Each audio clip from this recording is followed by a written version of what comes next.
दोस्तों, क्या आपने कभी सोचा है कि एक इंसान बिना फैशन डिजाइनर बने दुनिया की सबसे बड़ी फैशन कंपनियों का मालिक कैसे बन गया? क्या आपने कभी सुना है कि कोई इंजीनियर बिजनेस की दुनिया में उतरकर 75 से ज्यादा लग्जरी ब्रांड्स का सम्राट कैसे बन गया? क्या आप मान सकते हैं कि एक आदमी अकेले लुइस व्यूइटन से लेकर डियोर, फेंडी, गिवेंकी, स्फोरा, हेनेसी तक हर उस नाम के पीछे है जो आज दुनिया में लग्जरी का दूसरा नाम है? वो कोई जादूगर नहीं था, ना कोई राजघराने से आया हुआ शहजादा। वो आया था एक साधारण से परिवार से, लेकिन उसके भीतर असाधारण सपनों की आग थी। उसने ब्रांड्स नहीं खरीदे, उसने कहानियां खरीदीं, विरासतें बचाईं और उन्हें एक स्वर्णिम साम्राज्य में तब्दील कर दिया। वो सिर्फ सीईओ नहीं है, वो इंसान है जिसने ये साबित किया कि अगर सोच बुलंद हो तो नाम से पहले डिजाइनर नहीं, दृष्टिकोण होना चाहिए। अगर दिल में आग हो तो लग्जरी सिर्फ अमीरों की चीज नहीं, एक कला बन सकती है, एक संस्कृति बन सकती है। बर्नार्ड अर्नोल्ट एक नाम नहीं, एक चलती फिरती यूनिवर्सिटी है, बिजनेस की, ब्रांडिंग की और बेहद सटीक रणनीतियों की। वो हर उस सपने की प्रेरणा है जो एक छोटे से कमरे से शुरू होकर दुनिया के सबसे ऊंचे टावरों तक पहुंचने की हिम्मत रखता है। यह कहानी है उस इंसान की जिसने दौलत नहीं, क्लास की परिभाषा लिखी है, जिसने बिजनेस नहीं, भावना बेची है और जिसने ये दुनिया को सिखाया कि असली लग्जरी पैसों से नहीं, दृष्टिकोण से बनती है। यह कहानी है उस इंसान की जिसने फैशन को व्यापार, व्यापार को कला और कला को विरासत में बदल दिया। ये कहानी है जुनून की, रणनीति की और एक ऐसे विजन की जिसने दुनिया को यह सिखाया कि असली लग्जरी क्या होती है। वो सिर्फ एक सीईओ नहीं, वो एक कलाकार है जो व्यापार की दुनिया में कल्पनाओं की तस्वीरें बनाता है। वो सिर्फ अमीर नहीं, वो इंसान है जिसने गौरव, शैली और विरासत को अपने नाम का हिस्सा बना लिया। दोस्तों, आइए जानते हैं इस प्रेरणादायक सीईओ के बारे में। उनकी कहानियां ताज से शुरू नहीं होती, वो मिट्टी से शुरू होती है, जहां संघर्ष ही पहला गुरु होता है और सपने ही पहला धन। 5 मार्च 1949 फ्रांस के एक छोटे से शहर रूबैक में एक बच्चे का जन्म होता है जिसका नाम रखा गया बर्नार्ड जीन एटियन अर्नोल्ट। उनके पिता का नाम जीन लियोन अर्नोल्ट था और उनकी माता का नाम मैरी जोसेफ साविनेल था। उनका परिवार ना बहुत धनी था, ना निर्धन। पिता का एक छोटा सा निर्माण व्यवसाय था जिसका नाम था फेरेट्सवाइनेल और मां को संगीत से अगाध प्रेम था। बर्नार्ड को कला और संगीत का पहला परिचय अपनी मां से ही मिला। पियानो की सुरों के बीच खेलता वो बच्चा अक्सर चुपचाप किताबों में खोया रहता था। बर्नार्ड शरारती नहीं थे, लेकिन विचारशील बहुत अधिक थे। जब उनके दोस्त खिलौनों से खेलते, वो उनके पार्ट्स खोलकर देखा करते, यह कैसे काम करता है। जब दूसरे बच्चे स्कूल की घंटी का इंतजार करते, बर्नार्ड को सवालों की गहराई में डूबना पसंद था। धीरे धीरे उम्र बढ़ी और उनके अंदर की गंभीरता और जिज्ञासा और भी निखरने लगी। बात है 1971 की। वो सीधे पहुंचे फ्रांस की सबसे प्रतिष्ठित इंजीनियरिंग यूनिवर्सिटी एकोल पॉलिटेक्निक में, जहां उन्होंने इंजीनियरिंग सीखी, लेकिन सिर्फ मशीनों की नहीं। उन्होंने वहां सीखा प्रणालियों को समझना, बड़े स्ट्रक्चर को देख पाना और हर चीज को माइक्रो लेवल पर डिसेक्ट करना। एकोल पॉलिटेक्निक में वे न सिर्फ टेक्निकल ज्ञान से लैस हुए, बल्कि लीडरशिप और स्ट्रैटेजिक थिंकिंग की नींव भी वही रखी गई, जिसने आगे चलकर उन्हें ब्रांड्स की दुनिया का सम्राट बना दिया। वहीं से शुरू हुआ एक सोच का बीज, मैं सिर्फ मशीन नहीं बनाऊंगा, मैं ब्रांड बनाऊंगा। ने अपने पिता की कंपनी में काम शुरू किया। उन्होंने देखा कि कंपनी ठहर चुकी है। उन्होंने गैरलाभकारी हिस्सों को बेचा और रियल एस्टेट में फोकस किया। साल 1980 में वह कुछ समय के लिए अमेरिका गए। वहां उनकी योजनाओं को गंभीरता से नहीं लिया गया। फ्रांसीसी उद्यमी के तौर पर उन्होंने वहां अस्वीकृति और तिरस्कार का सामना किया। कभी कभी जब दुनिया तुम्हें खारिज कर देती है, वहीं से शुरू होता है एक नई दुनिया बनाने का जिद। ऐसा ही कुछ बर्नार्ड अर्नोल्ट के साथ भी हुआ। हर महान व्यक्ति की कहानी में कुछ ऐसे मोड़ होते हैं जहां वो टूट सकता था, रुक सकता था, लेकिन वो चल पड़ा क्योंकि उसके पास था एक विजन। न्यूयॉर्क की सड़कों पर चलते हुए उन्होंने देखा टिफनी एंड को, राल्फ लॉरेन, एस्टे लॉडर। ये ब्रांड्स सिर्फ चीजें नहीं बेच रहे थे, वो पहचान बेच रहे थे। उन्हें महसूस हुआ, अगर अमेरिका ब्रांड्स से अपनी पहचान बना सकता है, तो फ्रांस, जो कला, फैशन और स्टाइल का केंद्र है, क्यों नहीं। अमेरिका में ब्रांड की शक्ति को समझना बर्नार्ड अर्नोल्ट के व्यावसायिक दृष्टिकोण में एक टर्निंग पॉइंट साबित हुआ। यहीं से उनके भीतर ब्रांड्स को पुनर्जीवित करने की ललक जन्मी। साल 1984 बर्नार्ड अर्नोल्ट फ्रांस लौट चुके थे। दिमाग में अब एक स्पष्ट लक्ष्य था, लग्जरी ब्रांड्स को पुनर्जीवित करना।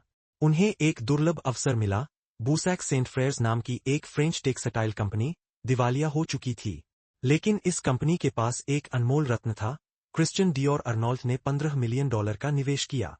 यह उनके लिए रिस्क था, लेकिन उनके भीतर एक मजबूत यकीन था, अगर मैं डियोर को बचा लूंगा, मैं एक विरासत को जिंदा कर दूंगा। उन्होंने कंपनी के बाकी सभी गैरजरूरी हिस्से बेच दिए, सिर्फ डियोर और ले बॉन मार्ची को अपने पास रखा।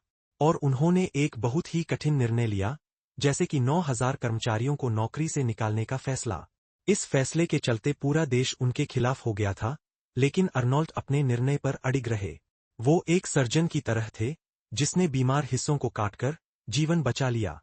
मीडिया ने उन्हें कहा, द टर्मिनेटर, एक क्रूर बिजनेसमैन जिसने भावनाओं को नजरअंदाज कर दिया। लेकिन अंदर से वो टूटा नहीं, क्योंकि उसे पता था, अगर मैंने डियोर को नहीं बचाया, तो फ्रांस की शान भी डूब जाएगी। अर्नोल्ट ने वो किया जो जरूरी था, ना कि लोकप्रिय। डियोर को उन्होंने फिर से जिंदा किया। डियोर सिर्फ एक ब्रांड नहीं, फ्रांस की लग्जरी आत्मा है। यहां से शुरू हुआ उनका लग्जरी ब्रांड साम्राज्य। डियोर को खरीदना सिर्फ एक बिजनेस डील नहीं थी, यह इतिहास को बचाने की रणनीति थी। दोस्तों, कहते हैं ना, जिसका काम बड़ा होता है, भगवान उसे संघर्ष भी बढ़ा देता है। कुछ ऐसा ही हुआ बर्नार्ड अर्नोल्ट के जीवन में भी। जब उनके भीतर का जुनून भारी पड़ने लगा, तब उन्होंने फ्रांस के एक प्रमुख आर्थिक समाचार पत्र ला ट्रिब्यून में लगभग 150 मिलियन यूरो का निवेश किया। आशा थी कि वे इसे फ्रांस का सबसे प्रभावशाली आर्थिक मीडिया बना देंगे। लेकिन हुआ इसके ठीक विपरीत। इस बार रणनीति से ज्यादा भावनाएं हावी हो गईं। ला ट्रिब्यून अच्छा प्रदर्शन नहीं कर पाया, रीडरशिप गिरने लगी, विज्ञापन घटते गए और घाटा बढ़ता गया। बर्नार्ड ने कहा था, कुछ फैसले दिल से नहीं, दिमाग से लेने होते हैं, वरना वो जुनून नहीं बल्कि जिद बन जाता है। उन्होंने हार स्वीकार की और ला ट्रिब्यून को बेच दिया। इसके बाद उन्होंने लेज एकोस को खरीदा, जो कहीं ज्यादा सफल रहा, क्योंकि इस बार उन्होंने सीखा था, कभी कभी छोड़ देना आगे बढ़ने की सबसे बड़ी जीत होती है। क्रिश्चियन डियोर के बाद उनकी नजरें थीं लुइस व्यूइटन और मीट हेनेसी के मर्जर से बनी कंपनी एलवीएमएच पर। साल 1987 में दो दिग्गज नाम एक साथ आए। लुइस व्यूइटन, लग्जरी बैग्स की दुनिया का सम्राट, जिसके सीईओ थे हेनरी रैकामियर, और मीट हेनेसी, शैंपेन और कोनेक का राजा, जिसके सीईओ थे अलेन शेवेलियर। इन दोनों ब्रांड्स के विलय से जन्म हुआ एलवीएमएच, लुइस व्यूइटन मीट हेनेसी। और यहीं से शुरू हुआ बर्नार्ड अर्नोल्ट का असली गेम प्लान। लेकिन ये यूनियन खतरे में था। कारण आपसी मतभेद, नेतृत्व में अस्थिरता और दिशाहीनता। अर्नोल्ट ने कुछ नहीं कहा, बल्कि चुपचाप कंपनी के शेयर खरीदने शुरू किए। धीरे धीरे उन्होंने 43.5% हिस्सेदारी और 35% वोटिंग अधिकार अपने नाम कर लिए और बन गए एलवीएमएच के सबसे ताकतवर व्यक्ति। 1989 में उन्होंने सीईओ की कुर्सी संभाली और फिर उन्होंने जो किया, वो आज हार्वर्ड के बिजनेस स्कूल में केस स्टडी के तौर पर पढ़ाया जाता है। दोस्तों, बिजनेस में असली विजेता वो नहीं होता जो बस शतरंज खेलता है, बल्कि वो होता है जो पूरी बोर्ड को देखता है। उन्होंने एलवीएमएच के अधीन 75 से ज्यादा ब्रांड्स जोड़े, लेकिन किसी की पहचान खोने नहीं दी। हर ब्रांड को उन्होंने उसकी मौलिकता के साथ निखारा, नया बाजार दिया, नई आत्मा दी। साल था 1999। बर्नार्ड अर्नोल्ट ने तय किया कि अब गक्सी को भी एलवीएमएच परिवार का हिस्सा बनाया जाएगा। उन्होंने हमेशा की तरह चुपचाप गक्सी के शेयर खरीदने शुरू कर दिए। लेकिन गक्सी के सीईओ डोमेनिको डी सोल और डिजाइनर टॉम फोर्ड ने इसका जोरदार विरोध किया। उन्होंने अर्नोल्ट की इस चाल को कहा, क्रीपिंग टेकओवर। गक्सी ने जवाबी रणनीति में नए स्टॉक्स जारी किए, जिससे अर्नोल्ट की हिस्सेदारी कमजोर हो गई। दुनिया को लगा, ये तो अर्नोल्ट की हार है। लेकिन सच्चाई, अर्नोल्ट ने इस डील से $700 मिलियन का मुनाफा कमाया और सम्मानपूर्वक पीछे हट गए। क्योंकि उनके शब्दों में, हर जंग जीतनी जरूरी नहीं होती, कुछ में सिर्फ सही वक्त पर बाहर निकलना ही जीत होती है। कुछ महत्वपूर्ण असफलताएं अर्नोल्ट ने झेली जब इंटरनेट बूम अपने चरम पर था, 1998 से 2001। उन्होंने तेजी से कदम बढ़ाए और निवेश किए। कॉम लिबर्टीसर्फ ज़ेबैंक उनका उद्देश्य था, एलवीएमएच को डिजिटल फ्यूचर की ओर ले जाना। लेकिन ये सभी प्रोजेक्ट्स बुरी तरह विफल हो गए। बाद में उन्होंने खुद स्वीकारा, ट्रेंड्स का पीछा करना आसान है, लेकिन बिना तैयारी के दौड़ना गिरने का पहला संकेत है। इन असफलताओं ने उन्हें एक और बड़ा सबक दिया। 2013 में अर्नोल्ट ने बेल्जियम की नागरिकता के लिए अर्जी दी। उद्देश्य शायद व्यक्तिगत था, लेकिन मीडिया ने कहा, वो टैक्स से बचना चाहते हैं। जनता में बवाल मच गया। अर्नोल्ट ने नागरिकता की अर्जी वापस ले ली और चुपचाप अपने काम में लग गए।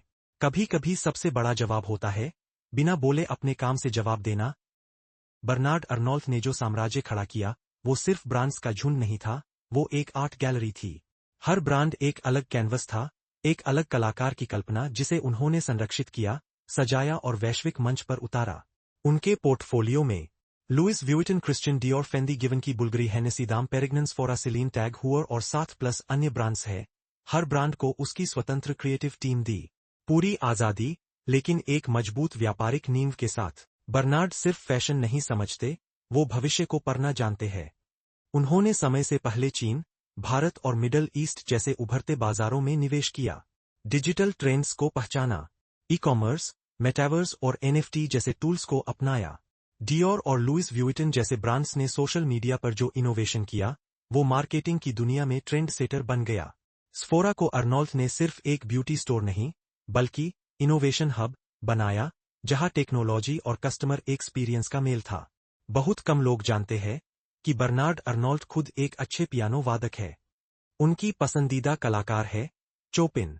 उन्होंने पेरिस में लुइस व्यूइटन फाउंडेशन शुरू की, एक कला संग्रहालय जहां दुनिया की बेहतरीन कलाकृतियां हैं। उनके हर निर्णय में कला की समझ झलकती है, इसलिए उनके ब्रांड्स सिर्फ स्टाइल नहीं बेचते, सांस्कृतिक भावना भी बेचते हैं।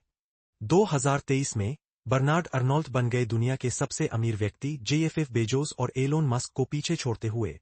लेकिन फिर भी वो दिखावे से दूर रहते हैं। कोई बड़ी कार नहीं, कोई फ्लैश नहीं, बस क्लास, सादगी और अपार रणनीतिक समझ। दोस्तों, अर्नोल्ट के कुछ ऐसे मूल सिद्धांत थे जिन्हें उन्होंने अपने पूरे जीवन में न केवल अपनाया, बल्कि कभी भी उनसे समझौता नहीं किया। यही सिद्धांत उनके व्यक्तित्व की रीढ़ बने और शायद इसी वजह से वो बर्नार्ड अर्नोल्ट बने। 1. ब्रांड की आत्मा को न मिटाओ। हर अधिग्रहण के बाद अर्नोल्ट का एक नियम था, डिजाइनर वही रहेगा, क्रिएटिव कंट्रोल वही रखेगा। वो केवल बिजनेस संभालते थे, कला को आजाद छोड़ते थे।